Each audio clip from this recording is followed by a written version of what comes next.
Hi, everyone.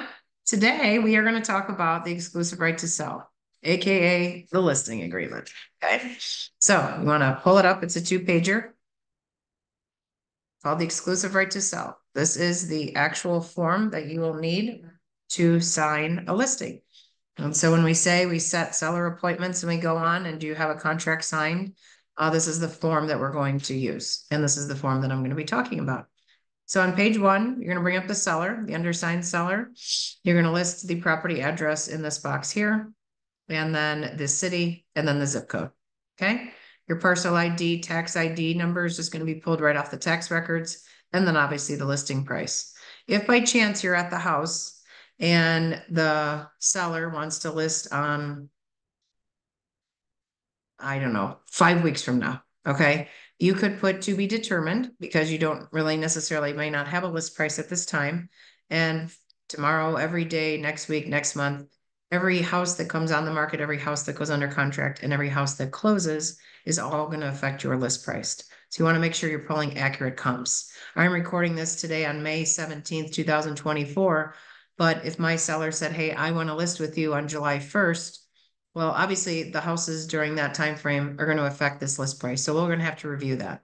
So I'm going to put to be determined on that because we're going to come back and revisit that. The goal is to have the seller sign the listing agreement, but don't date it. Remember that once the listing agreement is signed, we have 48 hours to enter it into the MLS, excluding Saturday and Sunday. So if you signed it on Friday, you have till Tuesday. But if by chance they signed it Monday, it has to be in the MLS by Wednesday. It's a 48-hour rule. So remember that if a seller wants to do business with you and you want a signed contract, just don't have them date it. When the time comes, you could say, hey, I'm going to send you new updated paperwork and we'll send it to you through dotloop to sign electronically. And then boom, anytime you sign anything electronically, the date is automatic and time goes automatically on there. Okay. All right, so we're going to move down here to exclusive right to sell. This is going to talk about the time frame in which you take the listing. Okay, so if today I'm at your house and we're ready to list, we're going to sign today, May 17th, 2024 in this case, because this is the day I'm recording this video. And then I'm going to do 6 months. I normally do 6-month listings. So I would put November 17th. I normally do the end of the month. So I'd probably put November 30th, 2024. Okay, if it's anything north of $1 million, sometimes I'll take a year worth listing. They may want to negotiate this with you a little bit. Some people may say, I only want a 90-day listing. I only want a 45-day listing. We like to take on the Colleen McList team 6-month listing minimum. All right.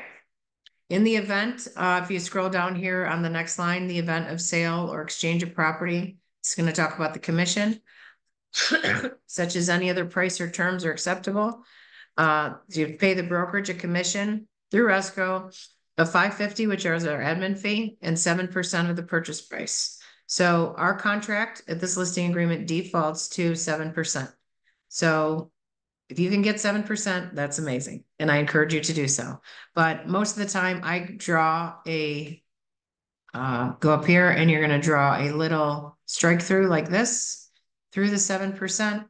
And then I'm going to add a little text box after I save it and put down here 7% off the first 100,000, 5% off the balance. Okay. And that goes up to $500,000.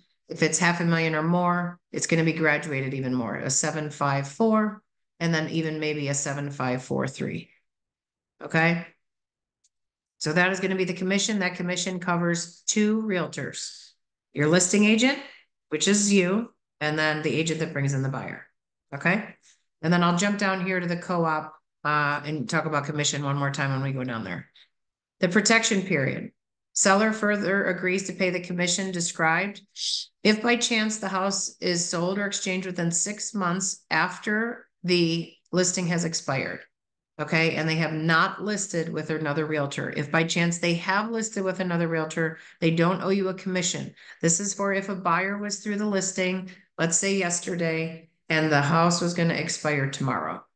Okay, if the house expires tomorrow, then you say, oh, they're not going to relist with me, but this buyer still wants to write an offer. The seller would still owe you a commission as long as they don't relist with the realtor. Once they do relist with the realtor, then they don't owe you a commission.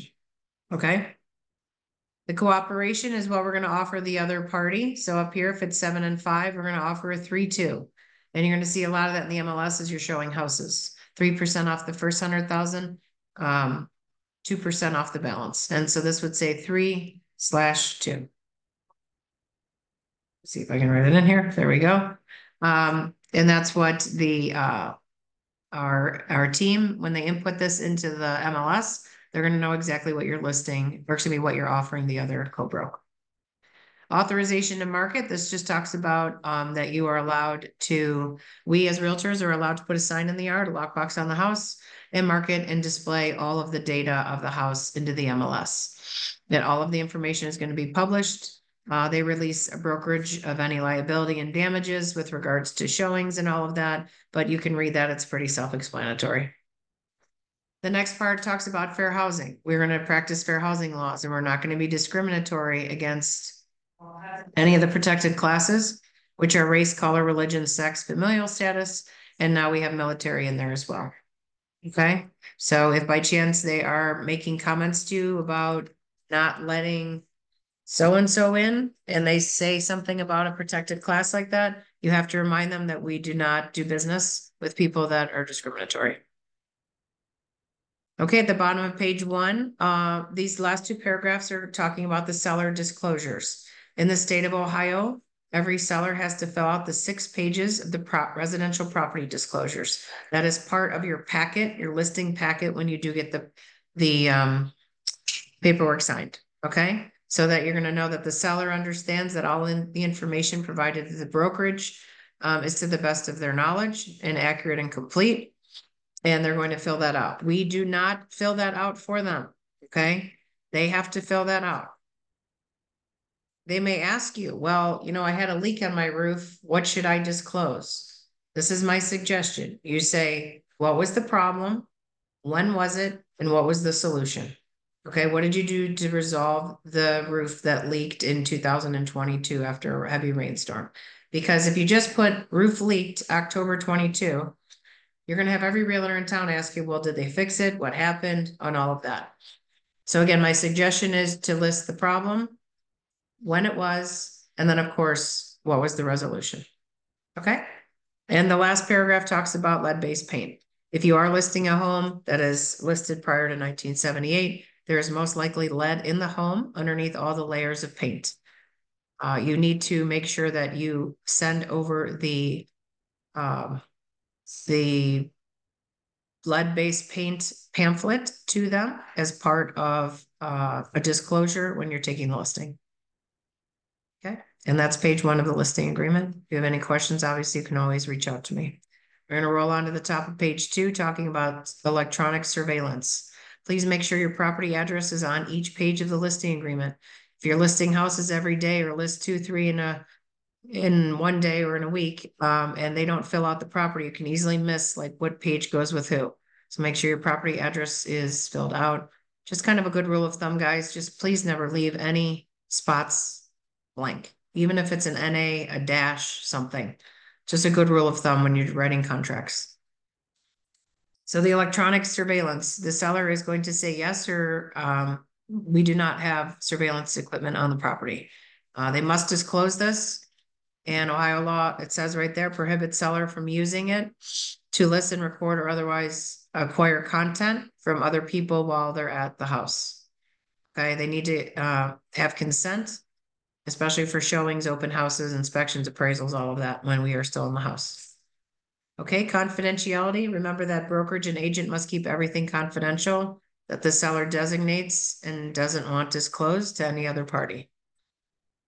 Excluded fixtures are going to be fixtures that you're going to exclude, such as, I don't want to leave the washer and dryer. I'm taking the dining room chandelier. I'm not leaving the playground set in the backyard. I want to take my son's mass curtains because it matches his bedspread. Okay. If they're excluding any fixtures in the home, you need to write that in the listing agreement, because then whoever from our team enters it into the MLS, they're going to put that in the broker's comments. So when I go to write an offer, I know that there's exclusions. Sometimes people want to take the second fridge in the garage. That's going to be excluded. You're going to see a lot of them as you show houses. Okay. My suggestion is this. If it is something like a dining room chandelier or curtains or things like that, just take it down and replace it. If the curtains, mom wants to take the curtains with the kids' bed, just take them down. If you need to replace the grandma's dining room chandelier, take it down and replace it with just something generic before you list the house. Anytime you draw attention to it, they're going to want it. So I always walk around the house and make sure that this is going to stay. Is this okay? Is this okay? And so on and so forth. Okay. It is the seller's sole responsibility to make sure that any fixtures they intend to exclude or any chattels, okay, need to be in the purchase agreement. Now, when you write up a purchase agreement, this is a side note, chattels or should be on a separate addendum because if you're getting a loan, the bank sees no value into the kitchen stools and couches and things like that. There's no value to that for a bank. That would be something separate on an addendum between the buyer and seller. Okay, so please make sure you're going over all the excluded fixtures with the seller as you walk around the house. The next part here is the limited home warranty.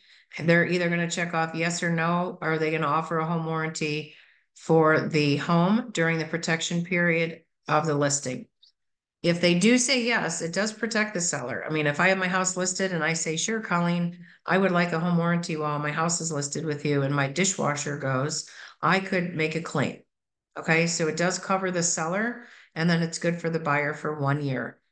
We here at Keller Williams use America's Preferred Home Warranty and it's roughly around $499. And then you could offer that. It's also a marketing ploy if by chance you take a listing and there's older mechanical systems or older kitchen appliances, you may want to offer that and see what the seller says. If the seller says no, I'll wait to see what the offer says, then just put no. Okay, the next point here is the point of sale inspections. If by chance you're taking a listing in a municipality where there is a point of sale, you must get the point of sale from the city. The seller has to fill out the application. And my best suggestion is get it done prior to listing it. Okay, they fix all the violations. We put the house on the market and it's POS violation free. Okay, that is the best suggestion that I have for you. You're going to see a lot of this in all of the heights. Cleveland Heights, Shaker Heights, Mayfield Heights, Garfield Heights, Maple Heights, Mayfield Heights. All of the heights require point of sale in University Heights inspections. Orange and Moreland Hills require an outside safety and septic inspection, but they won't come inside your house. Willoughby has a fire, a dye test, and an outside inspection. So please make sure you're checking when you take a listing what their point of sale is, if by chance they require anything. Okay. I live in Pepper Pike. There's no requirements in Pepper Pike. Okay. Please get it done. Get your list, have the inspector come out, get the list, have your seller fix everything. And then boom, we put the house live. The buyer writes the offer. There's no assumption of any violations. Now, if it's in the middle of the winter and the driveway has to be fixed and we're having 12 inches of snow, obviously that's not something that you can get fixed in the winter. So that would have to be put in escrow for the buyer to assume it, but the seller could leave the money for that. Okay. So again, please see me if you have any lists, point of sale. We also have a point of sale inspection list on our Google Drive. So always reference that. We try to keep that updated as much as possible. The cities are always changing standards, but reference the Google Drive for the point of sale inspections, and you can always ask one of us. Okay, the next part, security, insurance, and maintenance. It's basically pretty self-explanatory, making sure the house is going to be secure, all the contents in it. If by chance you are not living there or the sellers are not living there, it will be insured throughout the process through escrow of us listing it. And then, of course, you're going to take care of all the valuables and keep it up to date, utilities on, cut the grass and whatnot, and all the maintenance of it during the course of the listing. Okay.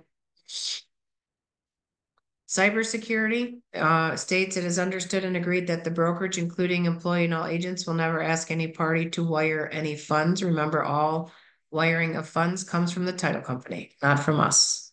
Please be advised that if by chance your client says, oh, Colleen, we got that email from you that says we should wire funds, someone has hacked into your email. Okay, please make sure you know that you tell them that all of that comes from the title company. And at the bottom, this does become a binding agreement between all the terms between the agent and the seller. representations, warranties, agreements upon signing this.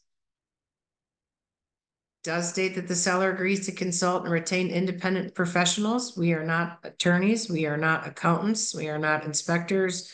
We are not escrow agents. We don't work for the bank. We don't work for property management, et cetera, et cetera. We are realtors. And all of those people will most likely be involved in your transaction, but they do sometimes think that you work for the bank, and they do sometimes think you work for the title company, which we don't. So those are two third parties to the transaction once you go under contract and sell this house. But just make sure that they know this is a binding agreement between them, the sellers, and yourself. Your sellers will then sign here, this line, print their name, sign the next line, print their name, and then you're gonna sign this. The address, sometimes I put same as subject property if it's the same house. Let's say it's not a rental. And then remember, if you're dating it today, for the purpose of this video, at May 17th, I would have to get this in the MLS by May 19th. Okay, so that is basically the dates in which you need to keep that, most importantly. So just have, again, if you're in an appointment and they agree to list with you, have them sign it, just don't have them date it as you start to prep the house.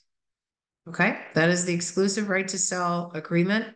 This is the most important, kind of like when you have a buyer and you write a purchase agreement. This is the agreement with the seller. Okay, if you have any questions, as always, please feel free to reach out to me and we will go from there. Good luck. Go get some listings.